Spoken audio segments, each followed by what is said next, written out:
This table sells for over $2,000. And today, I'm going to build one for less than $200. At least, that's the plan. When I first saw this designer table online, I honestly couldn't believe the price. The design was beautiful. Clean lines. Premium materials. Modern styling. But $2,000? That made me wonder something. How much of that price is actually craftsmanship, and how much is branding? So I decided to find out. Instead of buying it, I'm going to rebuild it myself using budget-friendly materials and standard woodworking tools. By the end of this video, we'll compare the finished results side by side with the original. And then we'll answer the big question. Can a $200 DIY version really compete with a $2,000 designer table? Let's get started. The first step was studying the original design. Because expensive furniture often looks simple. But simple doesn't mean easy. In fact, simple designs are usually less forgiving. Every measurement matters. Every angle matters. Every mistake becomes visible. So before cutting a single piece of wood, I spent time analyzing proportions, dimensions, and construction details. The goal wasn't to create a copy. The goal was to create a version that captured the same luxury appearance, without the luxury price tag. Once the design plan was finished, it was time to gather materials. And this is where things got interesting. Because the original table used premium materials that would immediately destroy my budget.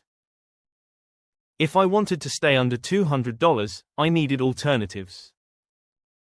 So I started searching for materials that could create the same visual effect without the same cost. Some choices were obvious. Others required a little creativity. But slowly, the material list started coming together.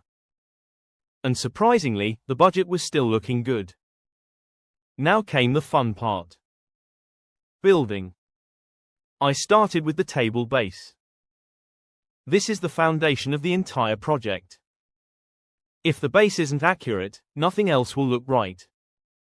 Every cut needed to be clean. Every joint needed to be precise. And right away, I ran into my first challenge. The original design used a detail that looked simple in photographs. But recreating it in the workshop was another story entirely. I tried one approach. Didn't like the result. Tried another. Still wasn't happy. Eventually, after a few adjustments, I found the method that produced the look I wanted. Not identical, but very close. And honestly, that's when I started getting excited. Because for the first time, the project actually began looking like the expensive table that inspired it. Next came the tabletop. And this was arguably the most important part of the entire build. The tabletop is what people notice first. It's what creates the visual impact. And it's where a cheap project can instantly look expensive, or expensive-looking plans can instantly look cheap. No pressure, right? The material I chose wasn't nearly as expensive as the original. But with the right preparation, shaping, sanding, and finishing, I believed it could achieve a very similar appearance. At least, that was the theory. The reality was about to test that theory very quickly.